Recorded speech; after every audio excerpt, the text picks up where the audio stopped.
नमस्कार दोस्तों। आज हम बात कर रहे हैं बॉलीवुड की उस हीरोइन के बारे में जिन्हें मिस्ट्री गर्ल के नाम से जाना जाता था। उनका नाम था साधना शिवदासानी। आज हम जानेंगे उनकी जिंदगी से जुड़े वो गहरे राज जो आज तक किसी ने नहीं बताए। एक जमींदार की बेटी कैसे बन गई बॉलीवुड की द मिस्ट्री गर्ल? सन 1965 में भारत और पाकिस्तान के बीच हुए युद्ध से क्या कनेक्शन है साधना का? द शोमैन राज कपूर के साथ क्यों जबरदस्त झगड़ा हुआ था साधना का? कैसे आशा भोसले ने साधना की जिंदगी को नर्क बना दिया? ऐसा क्या हो गया साधना के साथ जिसकी वजह से साधना अंधी हो गई? आखिर क्यों साधना की ही छोटी बहन ने साधना के बच्चे को जान से मार दिया? और कैसे साधना की हो गई तड़प तड़प कर मौत? इन तमाम सवालों के जवाब आपको मिलेंगे सिर्फ इस एक वीडियो में। तो चलिए शुरू करते हैं। साधना का जन्म 2 सितंबर सन 1941 को तब के हिंदुस्तान यानी आज के पाकिस्तान के कराची शहर में एक सिंधी हिंदू परिवार में हुआ था। साधना जी के पिताजी का नाम था शिवराम शिवदसानी और साधना की मां का नाम था लाली देवी। साधना की बड़ी बहन का नाम था सरला शिवदसानी। साधना के पिता एक्टर हरी शिवदसानी के बड़े भाई थे। एक्टर हरीश शिवदसानी की बेटी थी एक्टर बबीता। इस तरह से साधना और बबीता एक दूसरे की बहन थी। बहुत कम लोगों को मालूम है कि साधना का असली नाम साधना था ही नहीं, बल्कि साधना का असली नाम था अंजलि शिवदसानी। मगर चकी साधना के पिता मशहूर सिंगर एक्टर साधना बोस के बहुत बड़े फैन थे। इसलिए जब साधना 5 साल की थी तो उनके पिता शिवराम शिवदसानी ने उनका नाम बदलकर साधना कर दिया। साधना के पिता कराची के बहुत बड़े अमीर जमींदार थे। मगर जब सन 1947 में देश का बंटवारा हुआ और बंटवारे की आग ने दंगों का रूप लेकर सारे कराची को जलाना शुरू किया, तो एक सिंधी हिंदू होने के नाते जमीन जायदाद सब छोड़कर एक झोले में कपड़े लत्ते भरकर अपने परिवार के साथ कराची छोड़कर दिल्ली भागना पड़ा। उस वक्त साधना की उम्र केवल 6 वर्ष की थी। साधना के मुताबिक उनका परिवार कराची से दिल्ली गया, दिल्ली से बनारस गया, बनारस में कुछ समय रहा, उसके बाद कोलकाता गया। कोलकाता में कुछ समय रहने के बाद फाइनली 1950 में कोलकाता से मुंबई पहुंचे, जहां शरणार्थियों के लिए जो मकान बनाए गए थे उन्हीं में से एक मकान में उनका परिवार भी रहने लगा। साधना बताती हैं कि वह अपने मोहल्ले की दादा हुआ करती थी। उनका प्रिय खेल था पतंगबाजी। अपने 6-7 दोस्तों के साथ वह पतंगबाजी में पतंग काटने की शर्त लगाया करती थी। साधना के मुताबिक वह मोहल्ले में सबसे अच्छा मांझा बनाती थी और जब वह पतंग बनाया करती थी तो उनके बगल में उनका एक चमचा खिड़की लेकर खड़ा रहता था। एक एक कर साधना सबकी पतंग काट दिया करती थी। शर्त के मुताबिक सभी दोस्तों को पतंग कटने के एवज में एक एक पैसा उन्हें देना पड़ता था। फिर साधना उन पैसों को लेकर सामने वाले वड़ा पाव के ढेले पड़ जाती, जहां वो वड़ा पाव खरीदकर बड़े चाव से खाया करती थी। साधना के मुताबिक बंटवारे और आर्थिक तंगियों की वजह से 10 साल तक वह स्कूल ही नहीं जाती थी। 10 साल तक साधना की मां ने ही उन्हें घर पर पढ़ाया। जब साधना 10 साल की हुई तब साधना के पेरेंट्स ने उनका एडमिशन वडाला के एक कॉन्वेंट स्कूल में डायरेक्ट 5th क्लास में ही करवा दिया। साधना के मुताबिक क्योंकि वो अपने घर मोहल्लों में सिंधी में बातें किया करती थीं, इसलिए क्लासरूम में बच्चों के साथ हिंदी में बात करना उनके लिए बड़ा मुश्किल था। मगर धीरे धीरे वो सीख गई। साधना को बचपन से ही फिल्में देखना बड़ा अच्छा लगता था। नूतन उनकी फेवरेट एक्ट्रेस थी और नूतन को ही बड़े पर्दे पर देख देख कर उन्होंने बचपन से ही एक्ट्रेस बनने का ख्वाब बुनना शुरू कर दिया था। साधना की फिल्मों में एक्टिंग करने की इतनी प्रबल इच्छा को देखकर उनके पिता ने अपने छोटे भाई हरीश शिवदसानी से बात की, जिसके बाद राज कपूर की एक फिल्म श्री 420 के एक गाने मुड़ मुड़ के ना देख में साधना को एक बैकग्राउंड कोरस डांसर का रोल मिल गया। रोल बहुत ही छोटा था, मगर साधना इस रोल में कोई भी कमी नहीं छोड़ना चाहती थी। वो सब कुछ परफेक्ट चाहती थी और यही सब कुछ परफेक्ट होने की उनकी सोच राज कपूर से उनकी चिढ़ की वजह बन जाती थी। गाने की शूटिंग के बीच में ही साधना बार बार अपने बालों को संवारने लगती थी। राज कपूर सोचते थे कि एक गाने के बैकग्राउंड कोरस डांसर के बालों को आखिर कौन ही नोटिस करेगा, इसलिए वह साधना को बार बार जल्दी करने के लिए कहते थे और साधना करती नहीं थी। इसलिए एक बार राज कपूर साधना पर बुरी तरह भड़क उठे। साधना भी डरी नहीं, बल्कि उल्टा राज कपूर के साथ बहस करने लगी। इन दोनों में तीखी नोकझोंक होने लगी, लेकिन बाद में सब कुछ ठीक हो गया। स्कूल की पढ़ाई पूरी करने के बाद साधना ने मुंबई के ही जय हिंद कॉलेज से बीए की पढ़ाई करनी शुरू कर दी। लेकिन चकी परिवार की आर्थिक स्थिति ठीक नहीं थी, इसलिए उन्हें फाइनेंशियली सपोर्ट करने के लिए साधना ने पढ़ाई के साथ साथ कोलाबा में एक टाइपिस्ट की नौकरी करना शुरू कर दिया था। साधना सुबह सुबह कॉलेज चली जाती और कॉलेज से निकलकर तोफड़ में घर वापस नहीं आ जाती, बल्कि सीधे कोलाबा चली जाती थी। कॉलेज में पढ़ाई करने के दौरान साधना कॉलेज में होने वाले अधिकतर प्लेस में हिस्सा लेती थी। एक दिन एक ऐसा ही प्ले खत्म हुआ। साधना घर जाने की तैयारी कर रही थी कि तभी उनके पास 4 आदमी आए। उन चारों चार ने कहा कि वह एक फिल्म प्रोड्यूसर हैं और उनके पास साधना के लिए एक फिल्म में रोल है। क्या आप वो रोल करेंगी? साधना ने हाँ कर दी। इसके बाद साधना ने भारत की पहली सिंधी फिल्म अबाना में शीला रमानी की छोटी बहन का किरदार निभाया। साधना ने जब शीला रमानी से ऑटोग्राफ मांगा तो शीला रमानी ने उनसे कहा कि तुम्हारे चेहरे को देखकर मैं समझ गई हूं कि आने वाले वक्त में इस फिल्म इंडस्ट्री में तुम बहुत नाम कमाओगी और उस वक्त मैं तुमसे ऑटोग्राफ मांगूंगी। जानते हैं इस फिल्म में काम करने के लिए साधना को फीस के तौर पर क्या मिला? आपको यकीन नहीं होगा, इस फिल्म में काम करने के लिए साधना को बतौर फीस सिर्फ 1 रुपया मिला था। मगर इस फिल्म के प्रमोशनल इवेंट के दौरान साधना की एक फोटो खींची और वही फोटो मशहूर फिल्म मैगजीन सीन के पन्नों पर छप गई। सीन मैगजीन को पढ़ते वक्त उस फोटो पर नजर पड़ गई एक मशहूर प्रोड्यूसर शशिधर मुखर्जी की। शशिधर मुखर्जी साधना की खूबसूरती से बहुत इंप्रेस हो गए। उन्होंने साधना से कांटेक्ट किया और यह जानकर कि साधना एक फिल्म एक्ट्रेस बनना चाहती है, उन्होंने अपने एक्टिंग स्कूल यानी फिल्मालय एक्टिंग स्कूल में साधना को फ्री में एडमिशन दिलवा दिया। साधना ने 1 साल तक फिल्मालय एक्टिंग स्कूल में एक्टिंग की ट्रेनिंग की। उसके बाद शशिधर मुखर्जी ने ही फिल्म लव इन शिमला में अपने बेटे जॉय मुखर्जी के ही अपोजिट साधना को बतौर हीरोइन कास्ट कर लिया। इस फिल्म को डायरेक्ट कर रहे थे न्यू कमर डायरेक्टर R.K. अय्यर। सब कुछ तैयार था, लोकेशन तैयार थी, कास्ट तैयार था, शेड्यूल तैयार था, मगर R.K. नयर तैयार नहीं थे फिल्म की शूटिंग शुरू करने के लिए, क्योंकि उन्हें साधना का चेहरा अच्छा नहीं लग रहा था। उन्हें लग रहा था कि साधना का माथा बहुत बड़ा और चौड़ा है।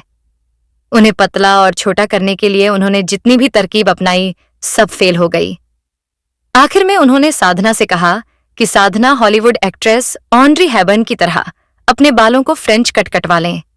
साधना को यह सही नहीं लगा। उन्होंने R.K. नयर से कहा कि एक भारतीय लड़की पर फ्रेंच कट अच्छा नहीं लगेगा, मगर R.K. नयर के बहुत समझाने पर उन्होंने अपने बाल फ्रेंच कट कटवा ही लिए और लव इन शिमला को उन्हीं बालों में शूट किया। बस फिर क्या था, लव इन शिमला के रिलीज के बाद साधना का यह फ्रिज कट तो पूरे इंडिया में साधना कट के नाम से मशहूर हो गया। इसी साधना कट बालों में साधना सैकड़ों लड़कों की सपनों की रानी बन गई और सैकड़ों लड़कियों ने सलों में जाकर अपने बाल साधना कट करवा लिया। फिल्म लव इन शिमला साल 1960 की टॉप 10 फिल्मों में शामिल हुई थी। इस फिल्म की शूटिंग के दौरान ही साधना और R.K. नयर के बीच नजदीकियां बढ़ने लगी थीं। साधना धीरे धीरे R.K. नयर को पसंद करने लगी। R.K. नयर भी साधना को पसंद करने लगे थे और यह दोनों शादी करना चाहते थे, मगर साधना की मां और उनके पिताजी इस शादी के लिए साफ इनकार कर रहे थे। इसकी 2 वजह थी। एक तो यह कि साधना और R.K. नयर के बीच एज गैप बहुत ज्यादा था। साधना 17 से 18 साल की थी उस वक्त और R.K. नयर 27 से 28 साल के। दूसरी बात यह कि साधना की मां को R.K. नयर की शक्ल अच्छी नहीं लगती थी। वो चाहती थी कि साधना जब भी शादी करे तो राजेंद्र कुमार टाइप किसी लड़के से शादी करें, लेकिन साधना को ना ही R.K. नयर के उम्र से कोई फर्क पड़ता था और ना ही शक्ल से। साधना और R.K. नयर ने तय कर लिया कि अगर अभी वह शादी नहीं कर सकते तो कोई बात नहीं, वो किसी से शादी नहीं करेंगे, इस रिश्ते में बंधे रहेंगे, राहें जुदा नहीं करेंगे, इंतजार करेंगे। लव इन शिमला के इतने सुपर डुपर से भी ज्यादा हिट होने के बाद फिल्मेल प्रोडक्शंस के साथ उनके कॉन्ट्रैक्ट के तहत उनकी मंथली सैलरी को 750 रुपये से बढ़ाकर 3000 रुपये कर दिए गए। लव एंड शिमला के बाद साधना ने फिल्माले की ही फिल्म एक मुसाफिर एक हसीना विमल रॉय की परख और H.S. वेल की मेरे महबूब फिल्म में काम किया। मेरे महबूब साधना के करियर की वो फिल्म थी जिसके बाद साधना का करियर स्काई रॉकेटेड हो गया। मेरे महबूब में साधना को कास्ट करने के लिए H.S. रेवेल को उनके डेट्स के लिए उन्हें तकरीबन 8 महीनों तक इंतजार करना पड़ा था। इस फिल्म में अपने किरदार को सोचकर साधना को लगा कि उनके यह बाल किरदार पर जचेंगे नहीं, इसलिए उन्होंने अपने साधना कट बाल दूसरे तरीके से कटवा लिए। मगर जब एच.एस. रवेल ने उन्हें दूसरे तरह के बालों में देखा तो उन्होंने कहा कि पब्लिक साधना को साधना कट बालों में देखने के लिए ही पैसे खर्च करेंगी, इसीलिए मैं तुम्हें साधना कट बालों में ही देखना चाहता हूं। उसके बाद साधना ने साधना कट बालों में ही मेरे महबूब फिल्म की शूटिंग की। फिल्म मेरे महबूब में साधना के उस बुरके वाले सीन को डैनी डिंजो से लेकर शाहरुख खान तक बॉलीवुड की अब तक की द मोस्ट अनफॉरगेटेबल सीन का टैग दे दिया। सन 1965 में भारत और पाकिस्तान का युद्ध खत्म होने के बाद साधना श्रीनगर से 134 किलोमीटर दूर तंगधार के पास 1020 फीट की ऊंचाई पर नास्तात चुन पास, जिसे कश्मीरी लैंग्वेज में नाथ छपा गली कहा जाता है, वहां पर वो भारतीय सैनिकों से मिलने गई थी। तब से ही वहां के आसपास के कश्मीरी लोगों ने उस नाथ छपा गली को साधना पास के नाम से पुकारने लगी। साधना वैसे भी कश्मीर में काफी लोकप्रिय थी। उनकी फिल्म मेरे महबूब वहां पर सुपरहिट हुई थी। साधना और आर के नैयर पिछले तकरीबन 5 से 7 सालों से साथ थे, तो आखिरकार साधना के माता पिता भी साधना की शादी के लिए राजी हो गए। फिर 7 मार्च 1966 को साधना और आर के नैयर ने एक दूसरे से शादी कर ली। इस शादी से ही साधना और उनकी बहन बबीता के बीच झगड़ा शुरू हुआ। दरअसल हुआ यह कि साधना की बहन बबीता, जो कि तकरीबन उनसे 6 साल छोटी थी, वो फिल्म एक्ट्रेस बनने की कोशिशें कर रही थी और उन्हीं दिनों मशहूर एक्टर रणधीर कपूर के साथ उनके अफेयर की खबरें भी फिल्म मैगजीन्स में जोर शोर से छपने लगीं। राज कपूर रणधीर कपूर के पिता थे और उन दिनों राज कपूर फिल्म दूल्हा दुल्हन में साधना के साथ काम कर रहे थे। ऐसे में एक दिन इंटरवल के दौरान राज कपूर ने साधना को अपने पास बुलाया और साधना से कहा कि तुम अपनी छोटी बहन को समझा लो कि एक साथ 2 सपने पूरे करने की कोशिश ना करें। एक सपना फिल्म एक्ट्रेस बनने का और दूसरा कपूर खानदान की बहू बनने का, क्योंकि कोई फिल्म एक्ट्रेस कपूर खानदान की बहू नहीं बन सकती और कपूर खानदान का यह उसूल है कि कपूर खानदान की कोई लड़की या औरत फिल्मों में काम नहीं करती। साधना को उनकी यह बात बहुत बुरी लगी। साधना ने कहा कि क्यों, क्या फिल्म में काम करने वाली लड़कियां आवारा और बदचलन होती हैं? राज कपूर को साधना से इस तर्क टिप्पणी की उम्मीद नहीं थी। उन्होंने साधना को गुस्से से देखते हुए कहा कि जब तुम ही नहीं समझ रही हो तो उसे क्या समझाओगी, और यह कहकर चले गए। पूरे बॉलीवुड में यह बात फैलने लगी कि साधना और राज कपूर के बीच बबीता और रणधीर के रिश्ते को लेकर बात हुई है। जब कोई भी बड़ा अफवाह फैलता जाता है तो उसमें और ज्यादा नमक मिर्च लगने लग जाता है। तो फैलते फैलते यह बात बबीता के कानों तक भी पहुंची। बबीता ने सोचा कि राज कपूर और साधना के बीच उनके और रणधीर कपूर के रिश्ते को लेकर कुछ बात हुई है, तो साधना ने इस बारे में कुछ उन्हें पहले क्यों नहीं बताया। तो बबीता को लगने लगा कि साधना ने जरूर राज कपूर से कुछ ऐसी बात कही है जिससे राज कपूर उनसे खिंचे खिंचे रहते हैं, उन्हें पसंद नहीं करते। बबीता ने सोचा कि बड़ी बहन होने के नाते साधना को राज कपूर के सामने उनका पक्ष लेना चाहिए था। अगर वह चाहती तो राज कपूर के सामने वह उनकी और रणधीर की शादी की बात कर सकती थी, मगर साधना ने ऐसा नहीं किया। राज कपूर के सामने उन्होंने उनका पक्ष नहीं लिया। यह सब बातें सोच सच कर मन ही मन साधना से कुढ़ने लगीं। कुछ दिनों बाद एक बर्थडे पार्टी में साधना और बबीता की एक दूसरे से मुलाकात हुई। बबीता ऊपर छत पर अकेले में खड़ी थी। थोड़ी देर बाद साधना भी उनके पास आई। फिर साधना ने बबीता को समझाना शुरू किया कि राज कपूर तुम्हारे और रणधीर के रिश्ते को कभी स्वीकार नहीं करेंगे। मैं तुम्हारी बड़ी बहन हूं और मैं तुम्हारा भला बुरा सोच सकती हूं। तो बबीता ने कहा कि हाँ, तुम बड़ी हो, इतनी बड़ी हो गई हो कि हम सब तो तुम्हें छू भी नहीं सकते। तुम लाखों रुपए कमा रही हो। साधना ने कहा कि इसमें लाखों रुपए कमाने की बात कहां से आ गई। बबीता ने कहा कि आज तुम उस मुकाम पर पहुंच गई हो जहां हर कोई तुम्हारी ही बात पर यकीन करता है। साधना ने कहा कि तुम नहीं समझती, छोटे भाई बहन तो बिल्कुल औलाद की तरह होते हैं। बबीता ने हंसते हुए कहा कि औलाद औलाद के बारे में कभी ऐसा मत सोचना कि जिंदगी भर औलाद के लिए ही तरसती रह जाओ। साधना बबीता की यह बात सुनकर बिल्कुल सन्न रह गई और बबीता यह बात कहकर रोते हुए चली गई। इतना बड़ा श्राप, इतनी बड़ी हाय, इतनी बड़ी बद्दुआ, यह सब किसी दूसरी औरतों को मिली होती तो वह अब तक अपने ऊपर काबू खो चुकी होती, मगर साधना ने अपने ऊपर काबू रखा। इसके कुछ दिनों बाद ही साधना और आर के नैयर को खुशखबरी मिली कि साधना प्रेग्नेंट है, साधना मां बनने वाली हैं। मगर यह खुशखबरी कुछ दिनों बाद ही माता में बदल गई, जब साधना का मिसकैरेज हो गया। साधना अपने बच्चे को खो देने के बाद पूरी तरह से टूट गई। कहा जाता है कि इस घटना के बाद हफ्ते भर तक साधना अपने घर से निकली तक नहीं। कुछ मीडिया रिपोर्ट्स के मुताबिक साधना के कुछ करीबी बताते हैं, साधना के अपने बच्चे को खो देने की वजह बबीता के उस श्राप को बताती हैं जो उस रात बबीता ने उन्हें छत पर दिया था। इसलिए साधना बबीता को अपने बच्चे की कातिल समझती थी। इसी घटना के बाद से साधना ने बबीता से अपने सारे रिश्ते एक नाते खत्म कर लिए। साधना का फिल्म करियर काफी अच्छे तरीके से आगे बढ़ रहा था। मेरा साया और अनीता जैसी ऑनल टाइम सुपरहिट सस्पेंस थ्रिलर फिल्मों की वजह से साधना को बॉलीवुड की द मिस्ट्री गर्ल का टाइटल मिल चुका था। साधना ने राजकुमार, वक्त, आरजू और बदतमीज जैसी फिल्मों में काम किया। साल 1968 में जब साधना डायरेक्टर H.S. रवल की फिल्म संघर्ष को साइन करने वाली थी, तभी उन्हें थायराइड हो गया। साधना ने H.S. रवल को कॉल करके कहा कि वो इस फिल्म के लिए किसी दूसरी एक्ट्रेस को साइन कर लें क्योंकि उन्हें थायराइड हो गया है, वो यह फिल्म नहीं कर सकती। इस पर H.S. रवल ने साधना से कहा कि अगर वो मेरे महबूब के लिए साधना का 8 महीनों तक इंतजार कर सकते हैं, तो फिल्म संघर्ष के लिए वो 1 साल तक इंतजार करने के लिए भी राजी हैं। H.S. रवेल की इस बात ने साधना के दिल में H.S. रवेल की जगह हमेशा के लिए बना दी। लेकिन इसके 5 दिनों बाद ही साधना ने एक बड़े अखबार में एक घोषणा देखी कि डायरेक्टर H.S. ट्रेवल ने अपनी फिल्म संघर्ष के लिए वैजंती माला को as a lead actress cast कर लिया है। Director P.S. पंछी ने भी Raj Kapoor starred film around the world से साधना कपूर को निकाल दिया।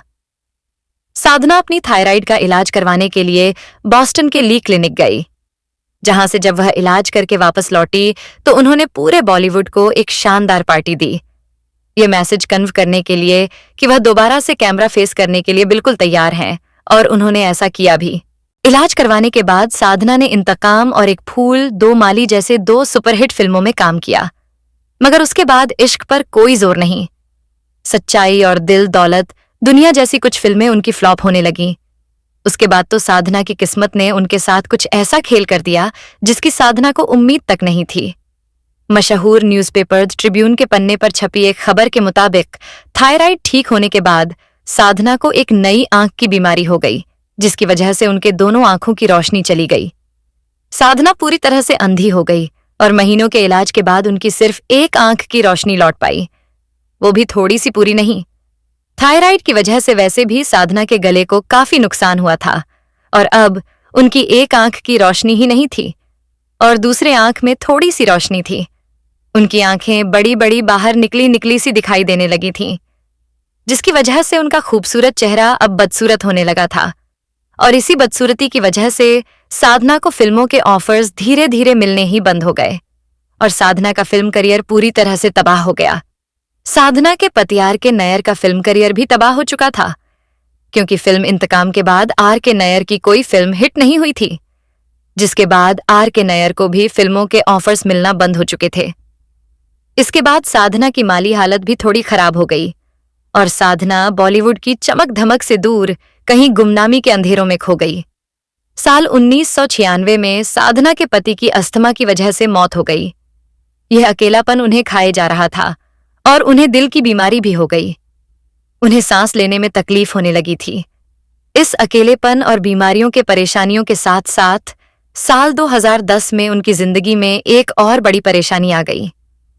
संगीत नाम की एक बिल्डिंग में जो वह पिछले 50 साल से रह रही थी, एक दिन उसी बिल्डिंग का बिल्डर उनके घर आकर उन्हें यह बिल्डिंग छोड़ देने का दबाव बनाने लगा।